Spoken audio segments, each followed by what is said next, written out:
Alright, in this module of the perfect buyer's journey for B2B digital marketing, we're going to be talking about offers. So this is the third phase of the perfect customer journey. We've shown our ads to everybody, let them self-select the ad that makes sense for them.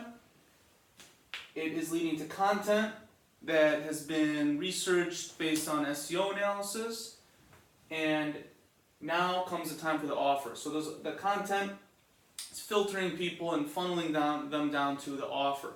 Now offers that's where the initial spark happens. That's the smallest sale you will ever make online. Is to buy someone's contact information and thereby their permission to be contacted from them for an exchange for something of value. There's a couple of things we should be talking about is locations of offers, kinds or types, and barriers.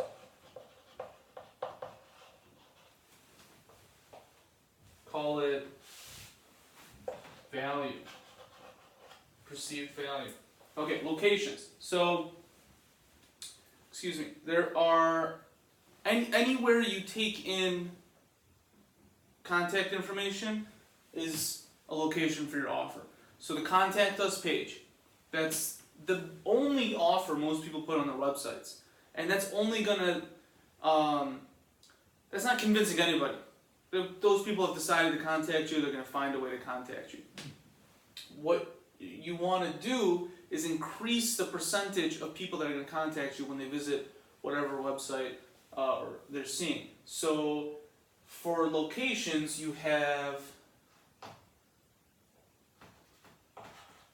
landing pages, call it blogs, and we'll call them internal ads. So the landing page is a web page dedicated to generating an action. Typically, you'll see a landing page,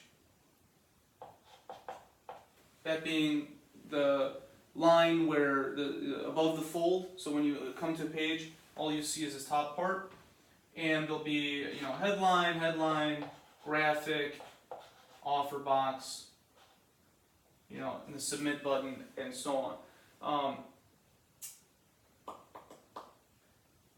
We'll talk about that more in the next in the second module, the marketing technology module.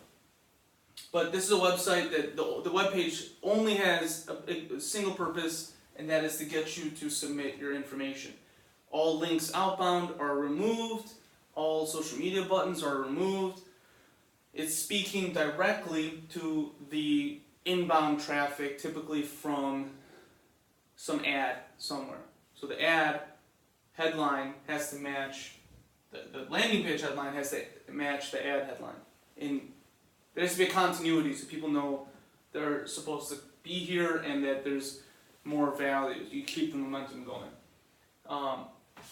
In blog posts, so you might have a header or like an image and a headline, a sidebar, and your copy. Right? In the blog post, if people are reading it, you can have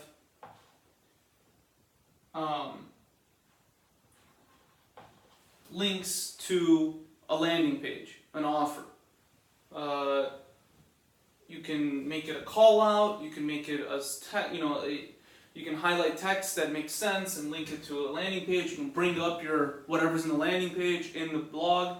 That's a little more advanced. Most people at the bottom, what I recommend, at the bottom of every blog post, you have an offer. So they've read all the way down, and now you offer them something because this person cares. And if this matches, if there's any continuity to the article, great. Better than not, it should send them to a landing page that you've already validated with traffic. So you know it works and you know the offer. You can summarize the headline of the landing page right there. You can reuse it over and over again. If you have software, if you have any sort of online lead generation tool, this is a good place to advertise it. And then there are internal ads. So an internal ad, instead of putting a banner ad for someone else's company, you could put one for your own. And this could be, again, free download, what have you. They work really well. There's a fourth. This isn't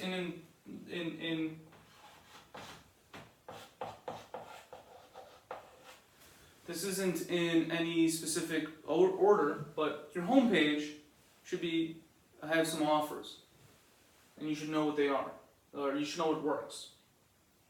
Okay, so what works? The types. So in B2B, white papers work.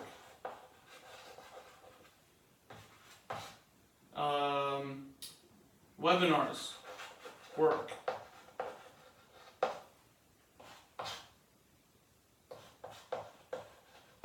Training works. Software works. And let's leave it at that 4. That's most of it. So white papers. Speak technically. Share your insight. You're talking to a high-level buyer, very educated. Do not make your white paper look like a web page that's like cool and hip. Fill it with as much technical information as you possibly can. Webinars, 1 hour long. Try to host them once a month. Use a landing page made for webinar conversions. Do them live. Have 2 people. Try to interview someone from your industry to draw a crowd outside of your own business. Training. So the simplest way to provide training is through email. They opt in, you send them X number of emails over Y number of days, each with a piece of content or a video, and they get trained over that week or month. Software. So if you have software, you can reposition it on a landing page or via an internal ad as something of value. We'll get into perceived value that you have to opt in to use. You never want to give away software. You spend lots of money developing it. It can also be an app. Apps have a lot of value. So maybe that's the 4th one.